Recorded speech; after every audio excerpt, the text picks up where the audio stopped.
नमस्श्री यतिराजाय विवेकानन्दसूरये सच्चित्सुखस्वरूपाय स्वामिने तापहारिणे.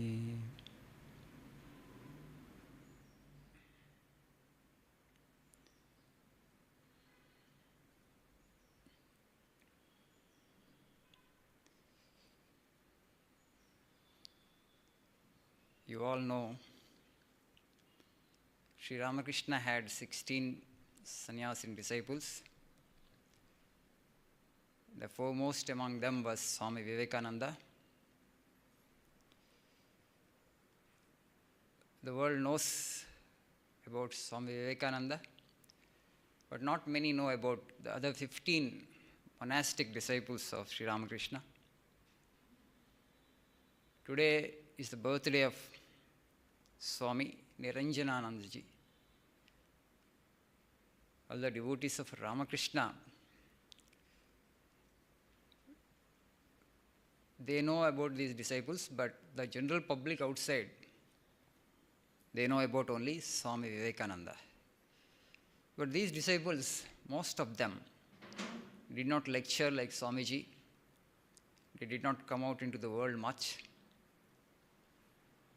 Some of them had given lectures. They also went to the West. But majority of them did not speak much, did not lecture much, preferred to do silent sadhana and realize the truth. Swami Niranjananji also lived just 42 years. After 2 years of Swamiji's passing away, he passed away in 1904. He was born in 1862, 1 year before Swamiji was born, and 2 years after Swamiji's passing away, he passed away. So another disciple, Swami Yoganandaji, also passed away, I think, before he touched 40. They did such intense austerities, they practiced such penance, it cut short their life. They never cared to prolong their life. Let me live for 70, 80, 90. A sincere sadhaka of God would not care how long he would live. His one objective would be to realize the truth. The sooner the better. So sometimes when you practice intense austerity, it will tell on your body. So it will cut short your life. It might affect your health, but it doesn't matter, Swamiji says. What will you gain by living a few more years in this world? Long for God as much as you can. And the attempt to die also is okay. So they were so heroic. They were so courageous. And they never cared for their health or to live long. And Swami Niranjananji also was like that. Nitya Niranjan Ghosh, his pre-monastic name. So he came to Sri Ramakrishna when he was in his teens. His uncle brought him to Sri Ramakrishna, Pyari Chand Mitra. You know, there are various kinds of human beings in the world. All are not interested in God. Some of them are interested in ghosts also. Right? That's why actually today that name of the topic is A Monk's Journey from Spiritualism to God. Spiritualism and spirituality, they are two different things. Nowadays, spiritualism word they are using for spirituality, but spiritualism means, in the West they use these words interchangeably and very liberally, but here in Indian context, when you use the word spiritualism, somebody is into spiritualism means not that he is seeking God, he is seeking spirits. Spirits means ghosts, disembodied spirits. So somebody is a spiritualist means who is not interested in God but is interested in disembodied spirits, and he wants to communicate with spirits. So people have this curiosity, what is God? In fact, I wanted to title it A Monk's Journey from Ghost to God. I thought you would be frightened, so I changed the word ghost into spiritualism. There is nothing like ghost. A disembodied spirit, the soul that has left the body and is waiting to take a new body. Okay, that the period between one body to another body, the individualized consciousness with a subtle body, the linga sarira, sukshma sarira, or mind, has not taken up another body. If that linga sarira, sukshma sarira, or mind is dissolved, you will attain nirvana, you will attain the absolute, you will attain the universal consciousness. You are no more a jivatma. Okay? We are all actually part of that infinite consciousness, the Lord, with upadhis like body and the mind. So once this upadhi is over, you have lived your karma, you have lived your lifespan, then what happens? We all know, reincarnation. So there is another subtle body is created. You have made that subtle body through the actions that you have performed with this body. And so when we die, the individual consciousness, jivatma we say, along with the subtle body, when it leaves the body, it takes up another body. Maybe animal or maybe human, depending upon the karma that you have done through this body. If you have a lot of good karma to your credit, you will get another human body. If you have not done so much of good karma, you might get an animal body also. So the individual spirit enters according to the karma of the individual. Sometimes animal body, sometimes human body, depending upon the good actions that you have performed with this previous physical embodiment. That is the journey. But our scriptures say accidental death, for example, death in an accident, or somebody committed suicide. So there are, when death happens in that way, they say the spirit, it won't get the next body immediately. It won't get the spirit body immediately. It will have to wait for some time. That's called disembodied spirit, the ghost basically. And many of Sri Ramakrishna's direct disciples had seen the ghost. And Swami says, at least see a ghost, then you will believe that there is something abstract in the world. You have become such a materialist, you understand only the world of matter, only the Panchendriya Prapancha. What senses reveal you, that alone actually is there. There is nothing beyond. At least if you see a ghost, you would have the understanding there is something abstract, there is something beyond the five senses. So that much of spiritual progress you have made, because you could see something which ordinary human beings, they don't see, the five senses. So you have seen, some of the direct disciples' lives, sometimes, the ghosts actually they have seen, and the ghosts pleaded with these disciples because they were very pure. And Swamiji, like Swami Brahmanandaji, assured the ghost that, okay, actually you will become free from this pain and torment and suffering. So when the energies are not spent, suddenly actually the soul is actually forced to exit the body. The energies of the body are not fully spent. So the soul will look for a fresh body, but the body is not ready. And that is called actually, we call a ghost. And sometimes there is nothing like, there is only one spirit, universal consciousness, God. And that universal consciousness got divided, as it were, into individualized consciousness that we are all. Okay? The universal, the indivisible, the absolute has become finite, as it were, for the time being, because of its taking up these two adjuncts, the body and the mind. And so the journey is from body to body, body to body, body to body. And there will come a stage when you are fed up with this samsara of transmigration from birth to death, birth to death, birth to death. And then you want to liberate yourself from this cycle. A desire arises in you, and then you will struggle. And you will dissolve the linga sarira, or the sukshma sarira, or the mind. You will make yourself desireless. And when you make yourself desireless, the sukshma sarira is dissolved, and the individual soul will become one with the universal consciousness, that is nirvana. Thereafter, no rebirth. That individual has become free and he has become one with God. This is the journey. Everybody knows here this much of theory. Now only to struggle to attain to that state of universal consciousness. So, Swami Niranjanananda, Nitya Niranjan Ghosh, and his uncle Pyarelal Mitra, and they came to Sri Ramakrishna, and that Pyarelal Mitra told that we are all spiritualists. He is my nephew, and we communicate with spirits. We use him as a medium to communicate with spirits. And Sri Ramakrishna looked at them strangely. Then he said, okay, you have come to the Holy Ghost now, but you can't get rid of this ghost, he said. He compared himself with a ghost. So then next time when they went, he scolded them, what is this spooky business? What is this ghost business? What is this spiritualism? Spiritualist you claim yourself to be.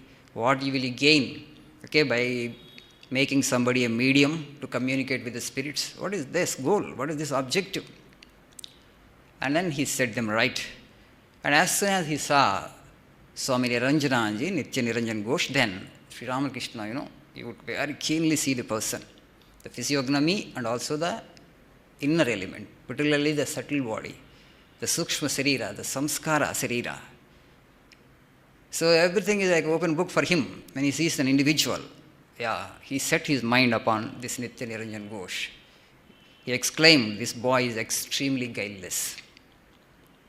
This boy is extremely guileless. So he saw him, that he would become a monk, potential monk, and he would do sadhana with him and he would attain to divine in this birth itself. So Sri Ramakrishna did not bother about all those things, and next time he told Nitya Niranjan Ghosh, see, if you meditate on ghosts all the time, you will become a ghost. If you meditate on God, you will become God. So what will you attain by thinking about ghosts all the time? So get rid of this spooky business and come to me as often as you can. So Niranjananji started going to Sri Ramakrishna. And one day, Sri Ramakrishna told him actually, so Niranjan, when will you realize God? The life is flitting away. When will you realize God? Without God realization, the life is a wasted life. So Sri Ramakrishna was worried about Swami Niranjananji's attainment of God. And Niranjananji was a bit surprised why Sri Ramakrishna was so much worried about his realization of the truth. So absolutely he had nothing to gain from anybody, Sri Ramakrishna. But if somebody actually has that spark of vairagya in him and has the potential to realize the truth in this birth itself, and he will encourage such individual to practice spirituality, to spiritual sadhana, and he wants to help them. So he wrote a mantra on his tongue, on Niranjananji's tongue. And thereafter he went back and he saw actually the fireflies in his room, and his whole brain and actually limbs full of with that started vibrating with that mantra. For 3 days, effortlessly the mantra was welling up from his being. He wanted to control it, he wanted to sleep it, but he couldn't sleep. It doesn't happen with everybody and anybody, because he did a lot of sadhana in his previous births. The soul was just on the border, and just a touch was sufficient, Sri Ramakrishna's touch, to awaken his spiritual consciousness. Sri Ramakrishna would test his disciples like that, whether he is a Ishvara Koti, he belongs to the inner circle or outer circle. Inner circle he meant those devotees who would go to him regularly and would do sadhana with him. Outer circle of devotees means those who would go occasionally to him and ask him, how are you, sir? Okay, occasional visit they would pay to Sri Ramakrishna. They are considered outer circle. But of course, everybody is his circle only. But others actually who had this spark of vairagya in them, they would go frequently and regularly. Sometime after, Swami Niranjananji went to his home. A few days he spent there and came back to Sri Ramakrishna. And then Sri Ramakrishna asked him actually, how do you feel now? Sri Ramakrishna wanted to test him. So he said that, earlier I used to love you, but now I cannot live without you. But now I cannot live without you. And then Sri Ramakrishna said, yes, you belong to my inner circle. He told other devotees were there, you just see Niranjan. He belongs to this place. He belongs to the inner circle. Because he was drawn to Sri Ramakrishna. He got attracted by Sri Ramakrishna. Because he had that spiritual spark in him. Otherwise, many people had seen Sri Ramakrishna.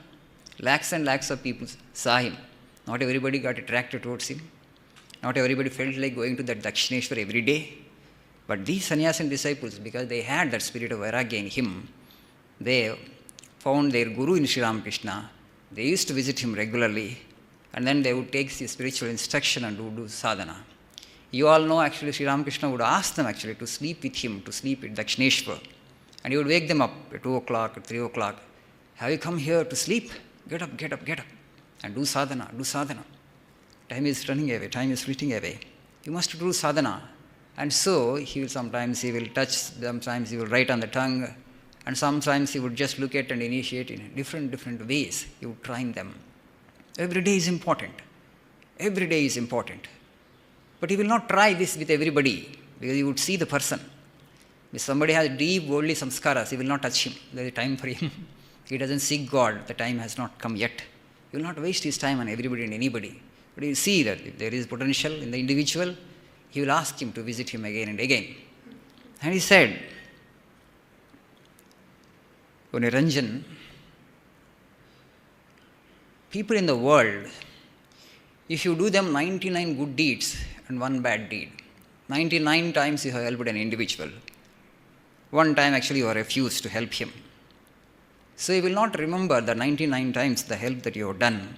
The individual will remember only your refusal. One time you have refused.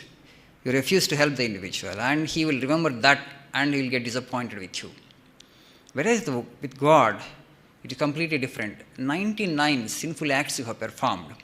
One act you have performed according to God's satisfaction, and according to scriptural injunctions. And God would be immensely pleased with you, and He will forgive all the 99 sinful actions that you have performed. So that is the difference between loving, worldly love and divine love. So God actually is so compassionate. So He will forgive your sins if you have one good action you perform, and He will remember that, and He will help you to move forward in your spiritual path.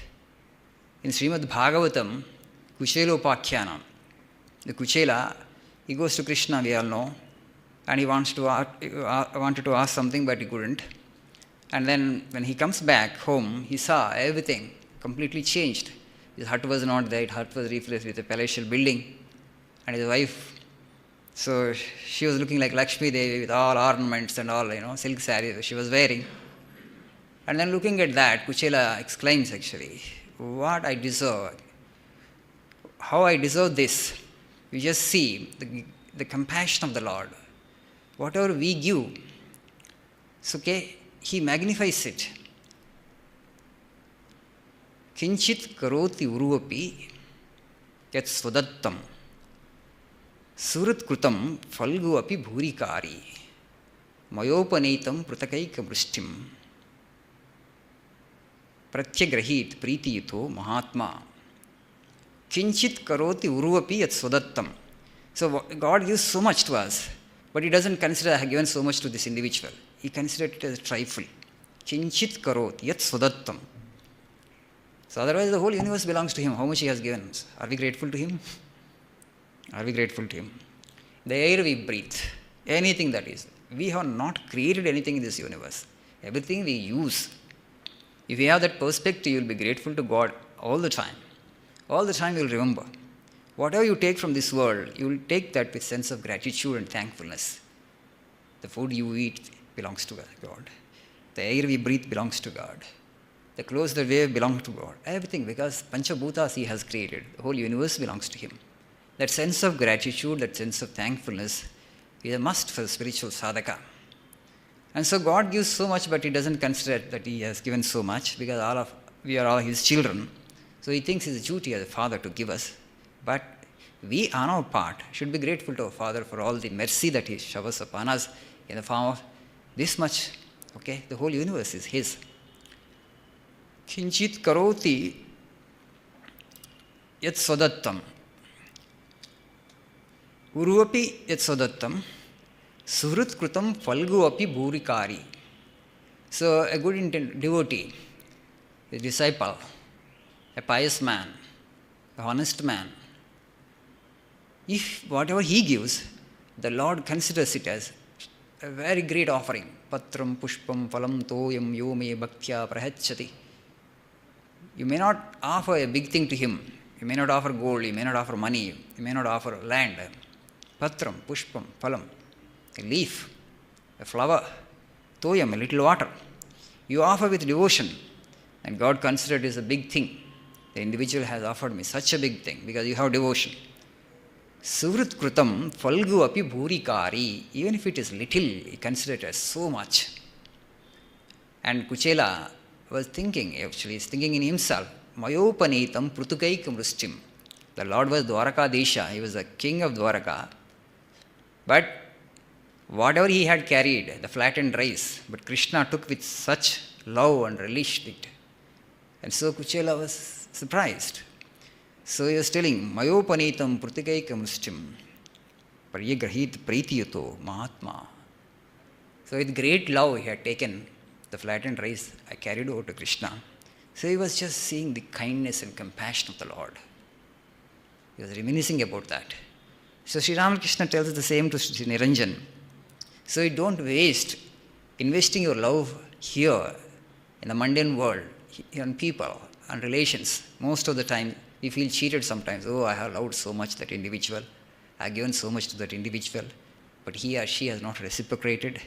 No sense of gratitude, no sense of thankfulness. And most of the times we feel cheated, we get disappointed, we get frustrated. All these things happen in the world. Everybody is actually seeking love and love. The other individual from whom actually you are seeking love, she also doesn't have that much to give you. Just as you are seeking love, other individual also seeking love. So everybody is actually bankrupt with regard to love. The world, present condition of the world is like that. So everybody wants to love, but who is there to give? So only when actually God kindles that love in your heart, you will be able to love, like Buddha, Vivekananda, all the prophets, Holy Mother Sarada Devi. How much she could love, because she touched the divine. She is Divine Mother herself.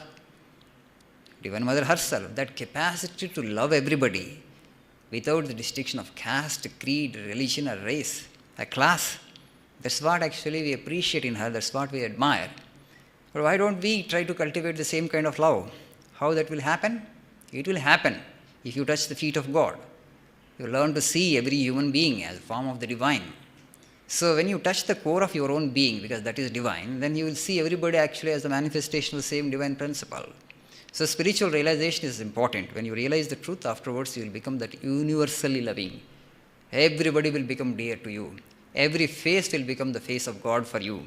So you just imagine the kind of joy that you will get. Every face is divine face. I am related to every individual in the world. Nobody is a stranger. That was Holy Mother's last message. Mother told, nobody is a stranger, my child. Everybody is your own.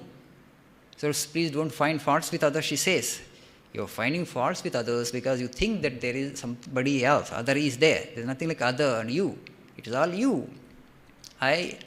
You are me in another form and I am you in another form. So when you have this sense of oneness, you will be able to love everybody. That's the reason spirituality is important. Today we have become so identified with the physical body. I means only this. And you are completely separate from me. I have nothing to do with you. No, this you and I is ignorance. You are me in another form. I am you in another form. There is this piece of consciousness. This is a piece of consciousness. That is one type of consciousness. This is one type of consciousness. Not actually variation is a consciousness. That is one expression of consciousness. This is another expression of consciousness. We are all types of the same consciousness. All forms actually belong to the same divine. The reality about us is only the consciousness, the soul. That alone is real in us. Otherwise, what is there? The matter and little thought. The matter and thought are unreal. The body is unreal. Mind is also unreal thought. They cannot work on their own. They cannot perform on their own. They need something else. The real principle in us is consciousness, which is real, which is life, which is actually intelligence, which is strength, which is power, which is energy. So we don't die because the divine principle is there in every one of us. Bijam mam sarvabhutanam viddhipartha sanatana. So this bija, the source of every being is I am only. The Lord says in the Gita. So we are all actually the amshas, the part manifestations of the divine, and we can become full manifestation of the Lord once you let go the limitation. This mind and body, this identification with the mind and body is not allowing us to manifest a full divine hood, a full divine nature. So once this actually identification with the mind and body goes off, and we will become one with the divine in the sense that you will be able to manifest your full divinity. And people like Vivekananda, people like Holy Mother Sarada Devi, Buddha, Shankaracharya, they had manifested. That's why we revere them, we worship them as divine beings. They touched the core of their being. They had experienced the truth. They had experienced the absolute. And we all can experience that. So Sri Ramakrishna says to Swami Niranjananandaji, so don't waste your time investing your love for all these mundane relationships. So just to focus on God and try to love God, and you will reap a rich dividend. If you love God, God will love you. And once actually you will succeed in winning the grace of the Lord, you will become just like Lord. You will get those divine qualities. You will become all-loving. You will attain the absolute peace, and you will attain that immortality. So that is the goal of life. So that's how actually Sri Ramakrishna trained him. He wrote that mantra on him, and for 3 days he couldn't sleep. Effortlessly, the mantra actually, the name of the Lord was welling up in his being. He didn't do anything, he didn't do any sadhana. Sri Ramakrishna wrote the mantra on tongue. That was sufficient. That means his consciousness got awakened. His Kundalini got awakened, as it were. And then he could not sleep, and after 3 days he goes to Sri Ramakrishna, and so what have you done to me? I am not able to sleep actually. So Sri Ramakrishna says this is called ajapa japa. Ajapa japa. So you don't have to do anything actually. Effortlessly the name of the divine wells up from within you. So when we do sadhana, actually in the beginning we have to do it. We have to force our mind constantly. And slowly, if you increase the number of japa, and there will come a time, there will come a stage, you don't have to do anything. So, okay, for example, we are asleep. And during sleep, actually, we cannot chant God's name, right? Only when you are wakeful state, you can chant God's name.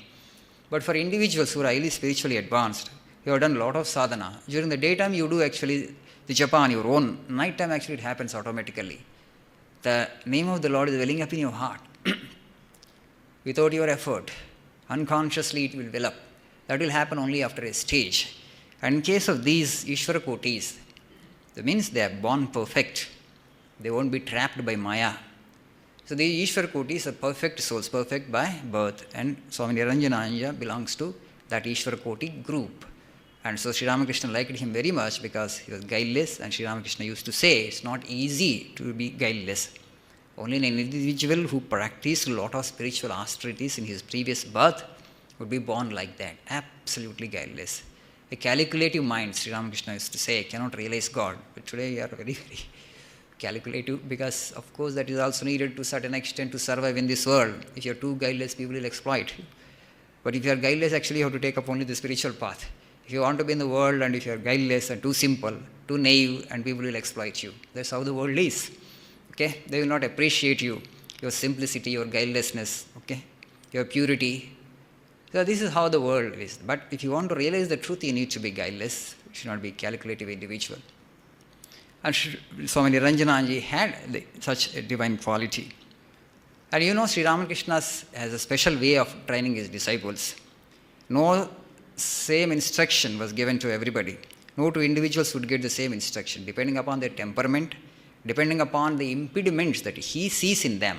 So these are the impediments, these are the personality defects. Today we are talking about personality development. The spiritual growth also, personality development is necessary actually. All-round growth we say basically, Purna Vikasa. To attain to that complete manifestation of the divine, a guru, an ideal guru would see actually what holds the disciple back, why he is not able to progress spiritually. So this Swami Niranjananji, you can see the photo above, very tall, very huge figure, a huge chest, athletic build, and he had a militant disposition. Vivekananda later remarked. So this Niranjananji, the Niranjan has this militant disposition, but I forgive him because he has a lot of love for Holy Mother Sarada Devi. So it means he was a bit aggressive. So one day he was coming to Dakshineshwar in a boat, and the co-passengers in the boat, they started criticizing Sri Ramakrishna. That Dakshineshwar, Ramakrishna, that Thakur Baba, they were discussing among themselves. So that Pujari, ex-Pujari of Kalika temple, Mother Kali's temple, he would enjoy luxuries, he would enjoy good food, and then he will try to catch all these gullible school children. Because, people in the world, Sri Ramakrishna was trying to attract some good people to him.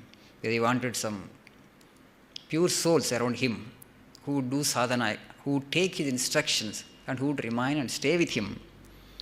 So, because even if a few people go, because parents actually make a hue and cry if somebody becomes a sannyasi, and that news spreads fast, and others will become, now circumspect, and they will become very cautious. At least we should not allow our son to become like this, to become a sannyasi. So Sri Ramakrishna became an enemy for those people, and they started criticizing him. They were gossiping among themselves. And Swami Niranjananji heard this. Then he protested with them. So if you criticize my guru anymore, I will sink this boat, he said. I will sink this boat and I will drown you all. But they didn't stop. They didn't take his warning seriously. Then he was about to capsized the boat. He was about to sink the boat in the water. And then they became panic and then they stopped. And Sri Ramakrishna came to know about this afterwards. And then he rebuked Swami Niranjananji. The worldly people, mean-minded people, okay, they will talk what they know about me. Why should you bother so much about that?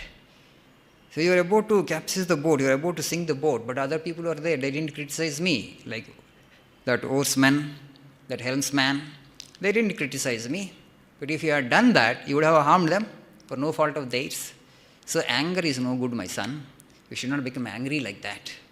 So he says, the anger of a good man, sometimes, good people also become angry, but their anger is not the real anger. So it doesn't stay with them, just like a line drawn on water, it just goes away. Immediately they become, no, all right. But probably Sri Ramakrishna had seen this in him, that he was very militant in his disposition and very aggressive. And so he rebuked him actually. You should not show that kind of anger. People talk different, according to their understanding, according to their samskara. So that kind of training, different training he would give. You all know actually Swami Yoganandaji also. Same thing happened with him also. He was coming one day to Dakshineshwar and people criticizing about Sri Ramakrishna, but he didn't say anything. And when he came to Dakshineshwar and told Sri Ramakrishna that they were criticizing you like that, and what did you do then? Sri Ramakrishna asked. I kept quiet because they are mean-minded people, they talk like that only. Why should I bother? Then Sri Ramakrishna rebuked him. They criticize your guru, and you listened to that. You could have protested. Okay, he was telling Yoganandaji, because Yoganandaji was very mild and very docile. He wanted him actually to become little aggressive, a little more than what he was.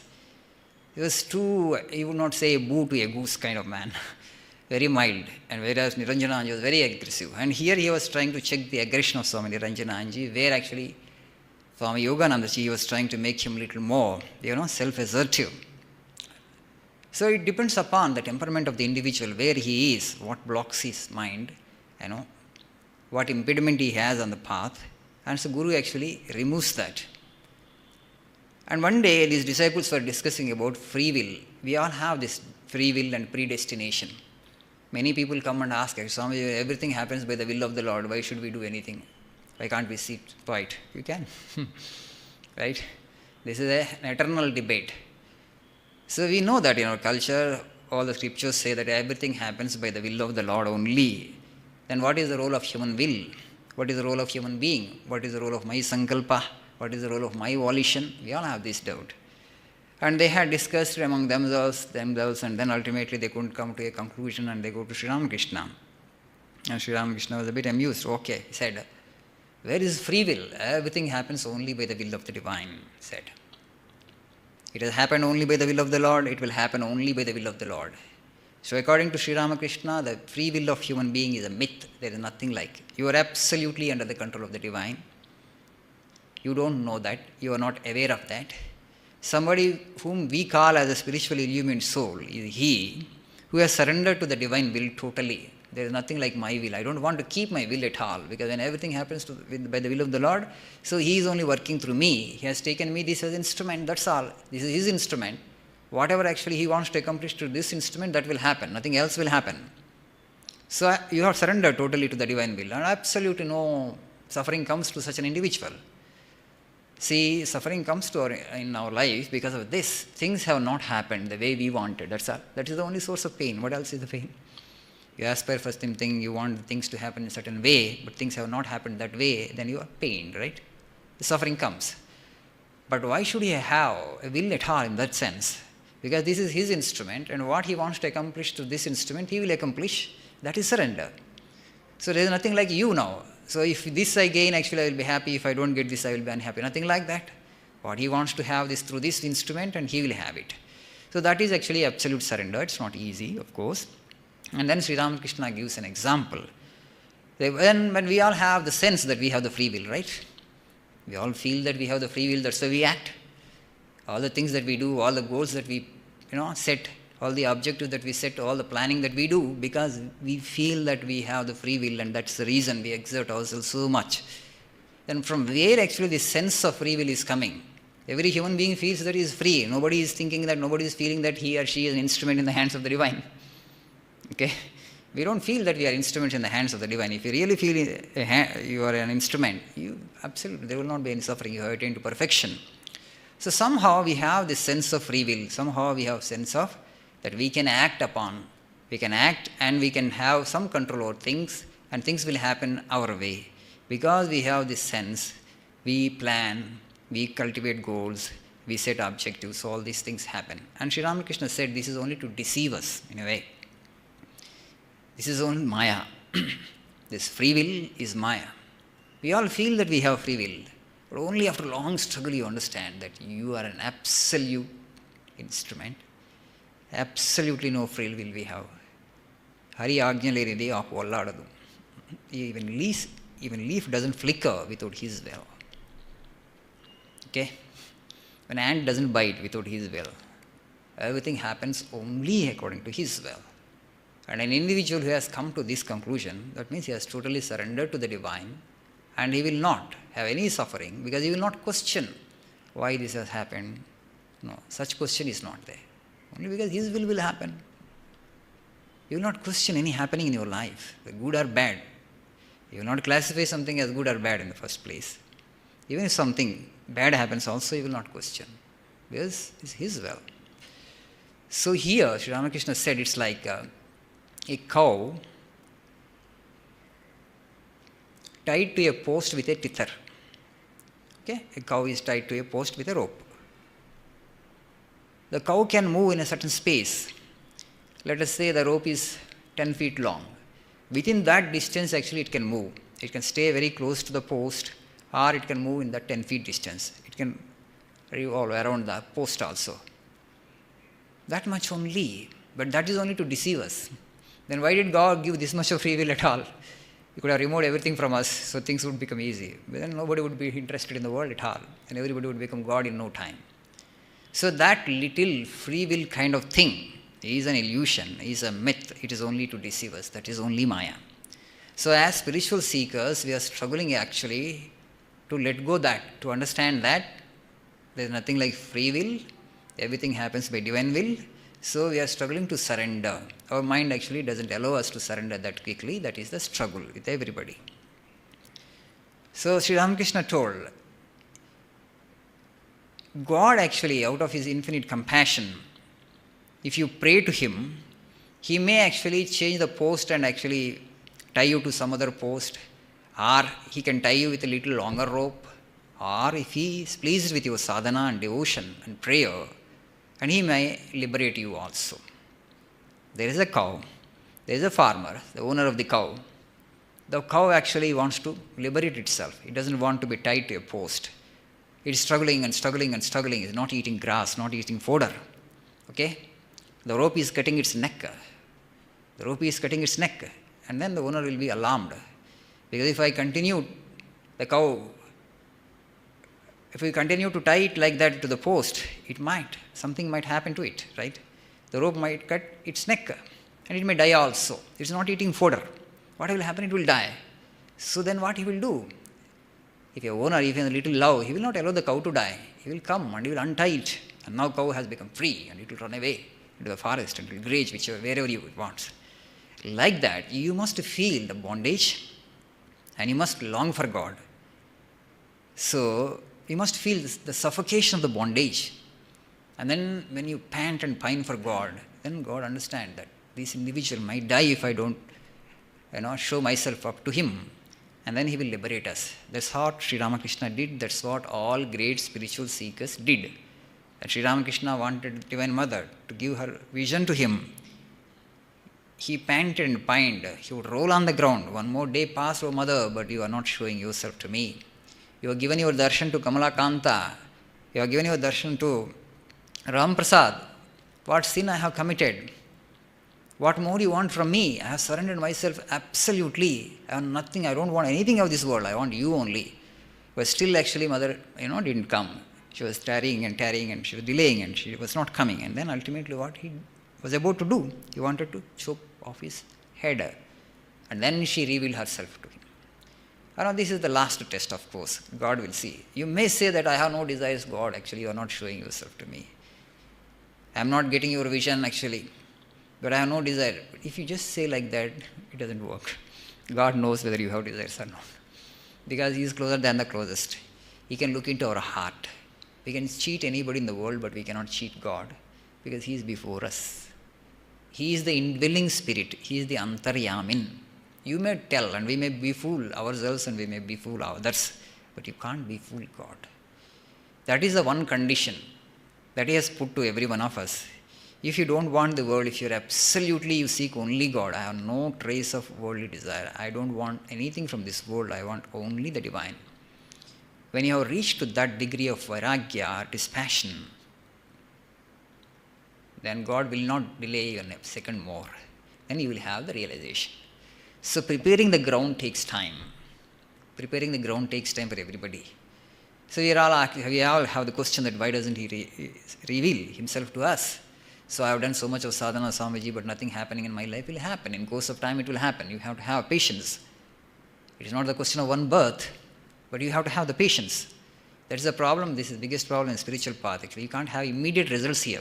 You are progressing spiritually for sure. Slowly you are purifying the antakarana. You are coming closer to the divine by the day. No, but I want to have His vision. I want to realize in this birth itself. Then actually you have to do a different kind of sadhana. You need to have the highest degree of vairagya, highest degree of dispassion. Kalena atmani vindati, the Lord says in the Bhagavad Gita, you keep trying. In course of time you will realize the truth. It will happen to everybody. The destination actually is the same for every one of us. One day we will realize the truth. If you want to realize in this birth itself, you want to become a Jivan Mukta, then you need to cultivate a different degree of dispassion and you need to do a more intense spiritual sadhana. So do we have the capacity? Maybe or may not. But you will wait. What is the problem? The Lord says, Manushyanam sahasreshu kaschit yatati siddhaye yatataamapi siddhanam kaschin mam veti tatvataha. So among the thousands who strive for spiritual perfection, if you realize the truth of Arjuna, he says. Why this is so difficult? Because one is samskaras. But another thing is, God has created Maya in such a way. The world is so powerful and it attracts us. Okay? And Sri Ramakrishna used to say that, like mother, the baby is how mother tempts the baby with a different kind of toys. The baby is weeping, mother actually puts one toy in the hands of the baby. The baby is quiet now. The baby is totally engrossed in observing the toy. Right? And afterwards the baby is fed up with the toy and it will push away the toy and it starts weeping. And again mother comes and another toy she will give, new and attractive toy. Just like that is happening for us also in the world. Toy after toy. Okay? So many things we get here in this world. How many new inventions. So much of technological developments. So many things. So when something new comes, everybody wants to jump on that and have it. Right? But after 3 days, the attraction fades away. So another new thing comes. Then we all take interest in that. Like that actually Divine Mother is engaging us. We are all her babies.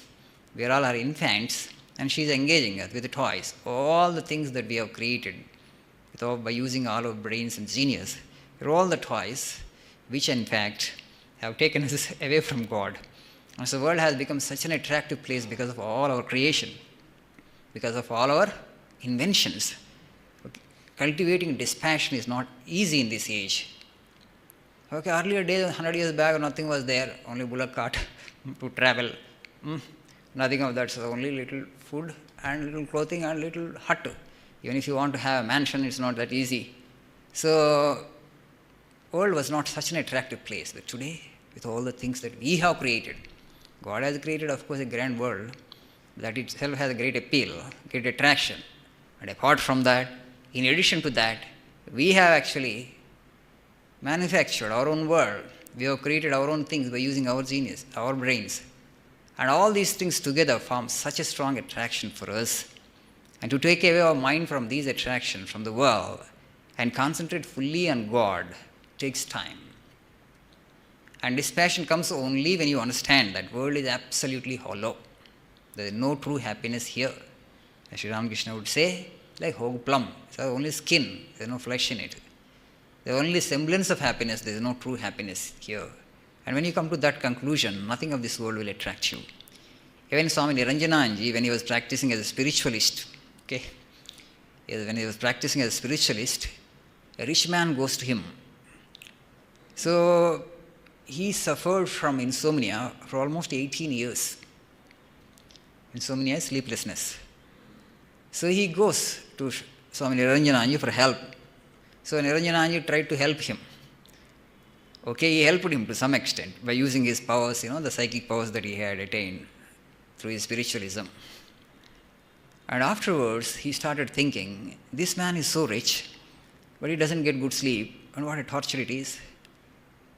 So then he developed this passion for the world. Even after acquiring so much of wealth, if he doesn't get good sleep and experiences this kind of torture, only somebody who doesn't get actual sleep understands what kind of torture it is. So you all might have experienced it occasionally. But somebody to forego sleep and to have poor quality of sleep for 18 long years. And then that helped him to develop this passion, to cultivate this passion. Then where is joy in this world? There is no true joy. Nowhere. So that also helped him to cultivate this passion. There is famous that cobra incident happened when Sri Ramakrishna was in Kashipur. His beloved disciples. Earlier Sri Ramakrishna was in Shampakur Bhati. When Sri Ramakrishna was diagnosed for cancer, they put him in first Shampakur Bhati. The doctor advised that because this is such a congested place, we can move him to some place out in the outskirts of Calcutta where he can have some fresh air. So it would be easier for him, actually, Sri Ramakrishna, to feel relieved. At least some temporary relief he would get. So they found this place, Kashipur. Today actually it has become the part of Calcutta. It's no more in the outskirts. So there actually he was shifted to Kashipur. He was on bed every day. Actually disciples on turns, they were giving their services to Sri Ramakrishna, including Holy Mother Sarada Devi. One day suddenly Sri Ramakrishna, who actually needed help even to shift his position on the cot, suddenly he got up from the cot and he darted towards the south of that Kashipur garden. Holy Mother Sarada Devi saw this and she couldn't believe her eyes. Is he the same Sri Ramakrishna? And she came to his bedroom and saw he was not there on the cot. How come that somebody suffering from cancer and he would take the other's help to even change his position on the cot, would dart like an arrow, and he just darted towards the place. And she looked around, but she couldn't see Sri Ramakrishna, and she went back to her room. And afterwards, when she came back and she saw, and Sri Ramakrishna coming back, running back to his room. He was literally running back to his room. He doesn't want anybody to see him. And he ran back to his room and then again lying on the cot. And then she saw and she asked him, "Where did you go?" And Sri Ramakrishna said, "My disciples, Niranjan and others, they were going towards that date palm tree. They wanted to drink the juice of the date palm tree, but there is a cobra, black cobra, very ferocious cobra. It would have bitten all of them." So Sri Ramakrishna saw the cobra from here and he knew how venomous it was and how poisonous it was. It would have bitten these people because they were going. It was dark in the evening. And it would have surely bitten him. He had gone there and drove away the cobra and he said, "Don't come to this place again." He is the supreme soul and supreme consciousness actually. So everything is, he could have driven it off from his cot itself, but he went there because he was so concerned about the lives of his beloved disciples. And then he told her actually, "What you have seen, you don't tell anybody." Holy Mother Sarada Devi. From that actually, we actually devotees of Sri Ramakrishna can understand that it was all drama actually. His cancer was a drama, part of the drama, his lying on the cot was a drama. He had decided to give up his body. And some of the disciples had asked him actually, if you want, you can cure yourself, Swami Vivekananda and other group of disciples had requested him. Sri Ramakrishna said, "No. What is there in the sack of flesh and bones actually? How long should I live? Enough." The mission was accomplished. He wanted to leave the world. So Divine Mother's wish, that's why actually she gave this cancer. And he had taken as much sin as he could of all his beloved disciples and devotees. And then he wanted to leave the world, but they pestered him that, no, you must request your Mother Kali. She would cure you of this disease. He did not listen in the beginning, but ultimately upon the repeated remonstrations of repeated requests of these people, Sri Ramakrishna had asked the Divine Mother, and then she said actually, "Why are you so concerned about this body? All these bodies, are you not living through them? Are you not eating food through these bodies? So everything is you. Then what if this body goes?" So then Sri Ramakrishna felt ashamed. Why did I ask my mother? Okay, I should not have listened to these people. So they were not interested to prolong their life. For us, actually, body is the ultimate thing, so we want to prolong this life as much as we can. For somebody who has attained to spiritual truth and they would like to give up this body, they would like to quit this body as early as possible. Bearing the body itself is a kind of torment for such people. So, this Swami Niranjananandji, and after Sri Ramakrishna's, when he was there actually in Kashipur, and doctors told him actually, you should not speak much because it would aggravate the condition. The disease would get aggravated fast. And then Sri Ramakrishna, this Swami Niranjananji took up the role of the guard, okay, gatekeeper. He would not allow anybody and everybody, except the direct disciples, sannyasin disciples, and very few householder disciples. Nobody would be allowed to talk to Sri Ramakrishna because they wanted to leave him long. Because if somebody goes to him, he would talk, he would give some spiritual instruction, and then it will cut short his life. And Sri Ramakrishna himself said that whoever sees me in this condition, in this, okay, a cancer patient on that bed, they would be liberated. Divine Mother has shown this to me. Divine Mother has shown this to me, but that will cut my life short. That will shorten my life, he told. Swami Niranjananji, so he was very strict, he would not allow anybody.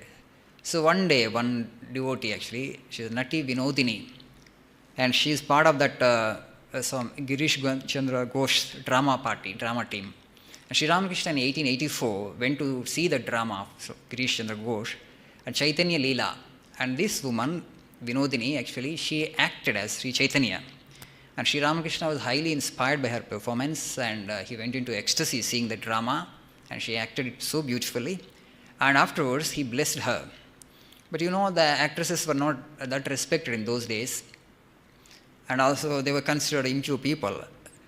And when she went, she had expressed, when she heard that Sri Ramakrishna was suffering from cancer and she wanted to visit him, but she was not sure whether Swami Niranjananji, who actually stands there as a gatekeeper, would he allow her to go inside and see. And she requested another devotee of Sri Ramakrishna, Kalipada, to help her to visit Sri Ramakrishna. Then Kalipada said, you don't worry. And he asked her to dress like a European. And so because she was a drama actor, and she put on the dress of a European. And so they go to Kashipur, and the Kalipada told, actually, he is my friend, a European. And the Swami Niranjananji, he could not, doubt him. And so she had gone inside, and then Kalipada introduced her, Nati Vinodini, and Sri Ramakrishna blessed her. She wanted to touch his feet, and Sri Ramakrishna allowed her to touch his feet, and he had given some spiritual instruction to her. And then they left the place. And afterwards, Sri Ramakrishna shared this with other disciples, to Swami Niranjananji particularly. He told actually, she came, Nati Vinodini came, Sri Niranjananji, when did she come? I know that European gentleman was none other than that Nati Vinodini, and that actress only came. But Sri Ramakrishna appreciated her faith, her devotion, okay. But ultimately, he is a saint in incarnation. What distinction he would make between pure person and impure person? So Patita and Pavana, they would be alike for such sages. And so he showered his grace upon her. There are many such beautiful incidents. Sri Niranjananji did not speak much, didn't give actually much of spiritual instruction because he just lived for 42 years. And he had great devotion for Holy Mother Sarada Devi. He took care of mother for some time, and he would serve his brother disciples also he had served. Towards the end, actually, he preferred to live in Haridwar. And there actually he had contracted dysentery and also cholera. He wanted to give up his body, he did not want to live long. One disciple, when Brahmachari wanted to serve him, but he said that, would you not allow me to die in peace? He had done a lot of sadhana and he had attained to the truth, and for such people, they always would think like that, let me get out of the world as early as possible. He didn't take anybody's help, and there on the bank of the Ganges, he suffered for some time because of these physical ailments. And afterwards, actually, on 9th May 1904, he had given up his body. Very short life, brilliant life, intense life. Served Holy Mother, Sarada Devi, very much, and he obtained her blessings. Before leaving for Haridwar, he became very emotional. He comes to Holy Mother and prostrated before her and requested Mother to prepare food for him. He was sure, he had a premonition that he would be dying, he would not be seeing Mother again, he would not be coming to Calcutta again. So he took her blessings and became emotional, and Mother blessed him actually. And afterward, he left Calcutta to Haridwar, and then he did not come back.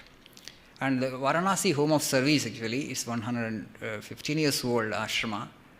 Was established by a group of devotees inspired by Swami Niranjananji. See, he who had inspired them to cultivate the spirit of renunciation and serve people.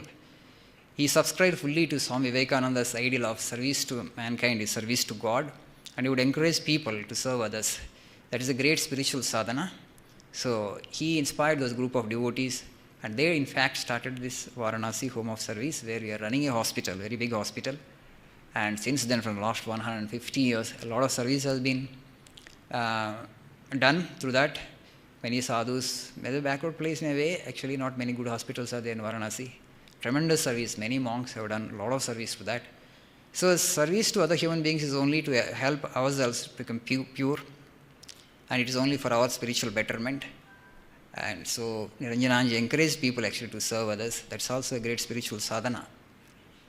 Even the least good, as Swamiji says, actually done for others, awakens the spirit within and instills in us the strength of a lion. So paropakaraartham idam sariram. This body is actually meant for welfare for others, to serve others. And that individual is a blessed individual who gets convinced of this idea and puts into practice. Okay, our scriptures say this. Our sages have said this. Paropakaraartham idam sariram. So all these direct disciples had done a lot of spiritual sadhana in the form of service and also in the form of japa, in the form of meditation. And these lives actually serve as role model lives for all of us. We are also spiritual seekers. We are also on the path. So today is a blessed day. Let us pray to Swami Niranjananji Maharaj that he might shower his blessings upon all of us. So kindly try to read his life. Yeah, some inspiration you will definitely get. We'll stop here for today.